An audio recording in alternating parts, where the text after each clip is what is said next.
Hello everyone, it's Imran here. Welcome back to another video. So, I'm going to react to the second episode of Season 5 of Kiefer Adams' Thomas and Friends audio stories. This one was uploaded earlier this morning. It was just around about 5 hours ago.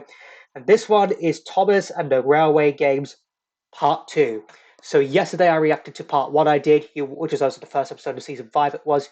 You want to see if I can check that out, have it up in the top right corner of your screen. And it was such a good Part 1. So far, I enjoyed it, and it was definitely a good way for Kiefer to start off season 5 of his audio stories. Yeah, I definitely can't wait to see what happens in part 2. Spoiler alert for those of you who haven't seen part 1 just yet: Team Sodor are actually struggling a little bit. They've lost the first 2 games, but there's only 2 games left to go. So can they get a victory? I hope so. Really hope so that Team Sodor can get a victory, but guess there's only one way to find out. Links for I'm reacting to in the description down below as always. Without further ado, let's not waste any more time and get straight into this. Thomas and the Railway Games, Part 2.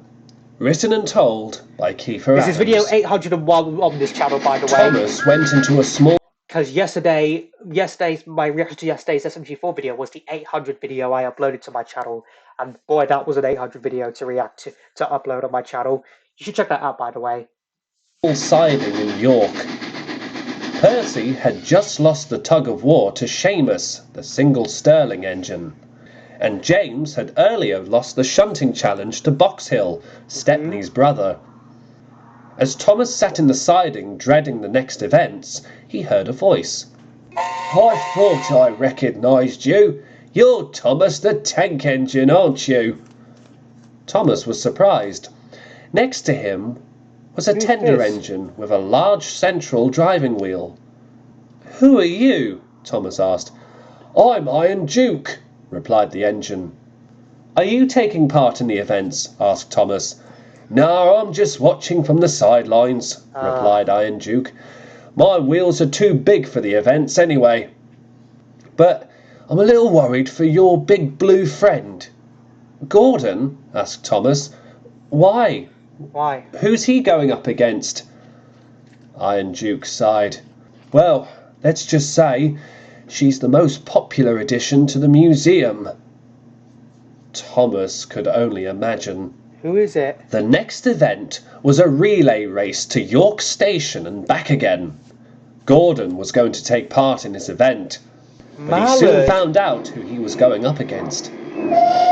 Well, exclaimed Mallard as she pulled smugly up beside Mallard's Gordon. actually a female. I thought she was a male. "So, come to take away my record after your brother lost it to me?" Gordon looked away. "It's no use ignoring me, darling," Mallard grinned. "I've got this race in the bag." And Mallard, her free chime whistle blazing to the echo, puffed smugly away. "I'll see you at the start line, Gordon," said Mallard. Gordon's got no chance. "I'm looking forward to every single moment of our race." Gordon groaned. "I wish I was doing Thomas's event," he muttered. Before long, everything was ready.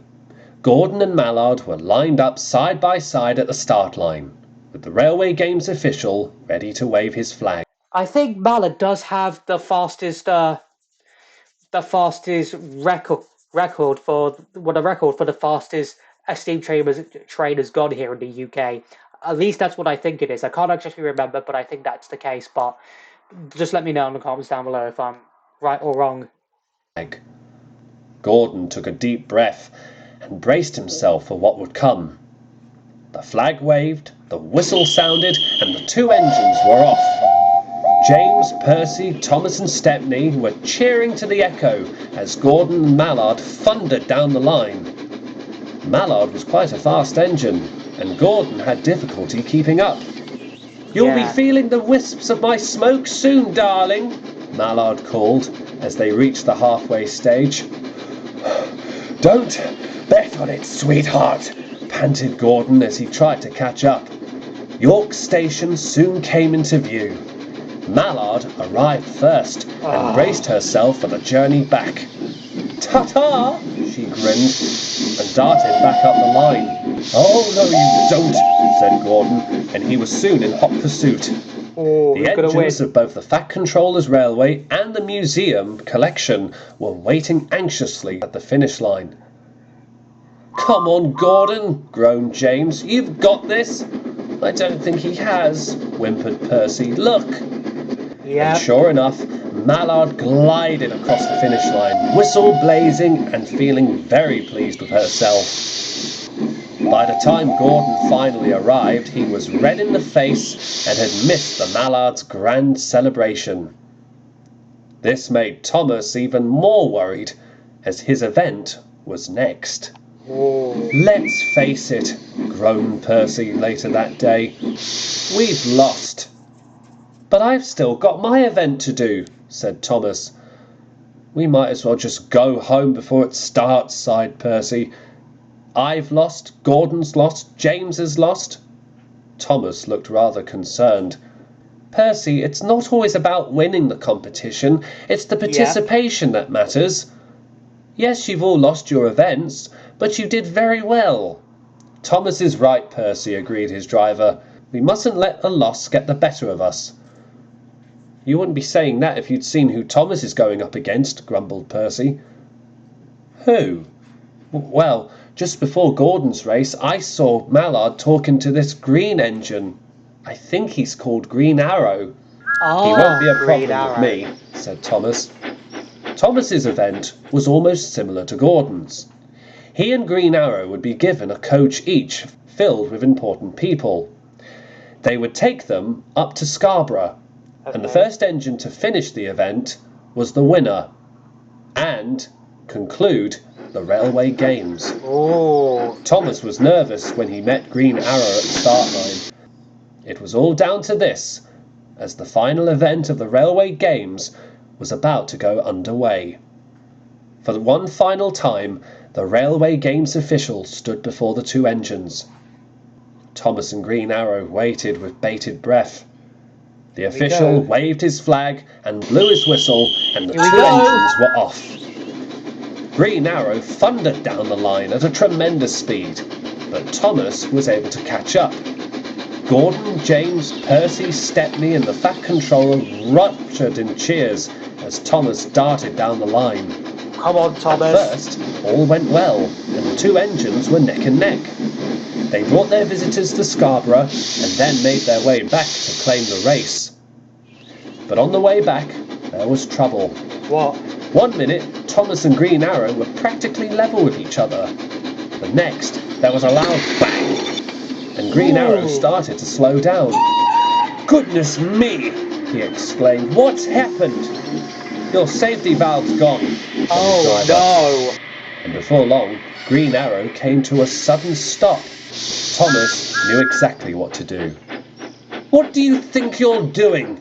Green Arrow ordered, as Thomas first coupled his coach to Green Arrow and then coupled in front of the engine.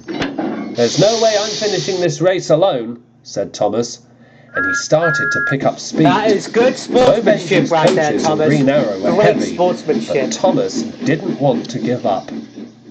At the finish line, engines and staff alike waited with anticipation. Thomas came panting into view with Green Arrow in tow, and soon everyone figured out what had happened. They cheered and ruptured as Thomas crossed the finish line first, tired but happy. The Fat Controller was most proud, although Thomas felt rather terrible. He had forfeited his win to help Green Arrow. He still won, though. That evening, engines and staff alike gathered around at the main shed of the National Railway Museum to celebrate the conclusion of the Railway Games. He's got his medal right there. Prizes were given out to the winners, mostly a rosette with a golden engine on it. As Gordon, James and Percy came second in their competitions, they were given blue rosettes, and huge praise by the museum manager. Definitely deserved. Thomas felt rather disappointed, until he was approached by the Fat Controller and the museum director. "Oh, "What's going on?" said Thomas. "Thomas," said the museum director, "I wanted to personally thank you for helping Green Arrow in your race. Your act of heroism showed great sportsmanship at the Railway Games. Yep. Your controller and I have both agreed that you deserve this." Thomas was delighted. Ooh, It was the yep. winning plaque for the winner of the Railway Games. The "Well winning done, plaque? Thomas," said the fat controller. Wow. "I'm very Just proud like of Thomas. you." He turned to Percy, James and Gordon. "I'm also proud of the three of you for contributing and taking part in this incredible event." Before long, it was all over. The following day, James, Gordon, Percy and Thomas returned to the island of Sodor. Stepney headed back to the Bluebell Railway and asked to give his best wishes to the engines of Sodor when the four left. Yep. Thomas was the happiest of all. He and the other engines would certainly never forget their contribution and sportsmanship at the Railway Games in York. Yep. Is that it? Wow. Wow. What an ending. What a part 2 that was. I knew Soda were gonna get a win, and they did it thanks to Thomas's good sportsmanship right there. Well done, Thomas. You are a really useful engine for showing your sportsmanship right there. What a way to start off season 5. A 2-part special with audio of a special railway games. We definitely are getting into the spirit of the Olympics, aren't we, Kiefer, with this 2-part special? And I definitely enjoyed it. Loved the real life engines right there. Also, like we had Mallard and Green Arrow involved in this. Thought Flying Scotsman was going to appear, but I guess he was at his overhaul at the museum during the time. If I would probably set this if I had in my own timeline, I would probably set this in 2012. I would, which obviously was the year of London 2012. It just fits in so perfectly. It does to fit in London in 2012. It does. You have it set in 2012 during the London Games. So yeah, there's nothing else for me to say. I'm full of praise for once again Kiefer doing a great 2-part audio special to start off this season. Yeah, just great overall. It was just a great overall 2-part audio special. It was right here, and I really enjoyed it. Loved how Thomas, like I said, sacrificed his win to help Green Arrow right there. Like I said, it shows good sportsmanship. It does, and yeah, basically all I got to say. That's that. So great 2-part audio special. I enjoyed it. You do want to see any of my previous Thomas reactions whenever it's an audio story or a Trains adaptation, I'll play this up in the top right corner of your screen right now. So I hope you enjoyed this video. If you did, hit that like button for me. Let me know in the comments down below what you thought of this audio story I reacted to. Also know in the comments down below what other videos you want me to react to next. Can't wait for next week's audio story because it's going to be about Arthur taking the Express, so can't wait for that. Follow me on Instagram, follow me on TikTok. Links to both of them will be in the description down below. Share this video, subscribe if you're new here, ring that bell to get notified when I upload new videos when I post in the community tab, and I'll see you all in the next one. Bye!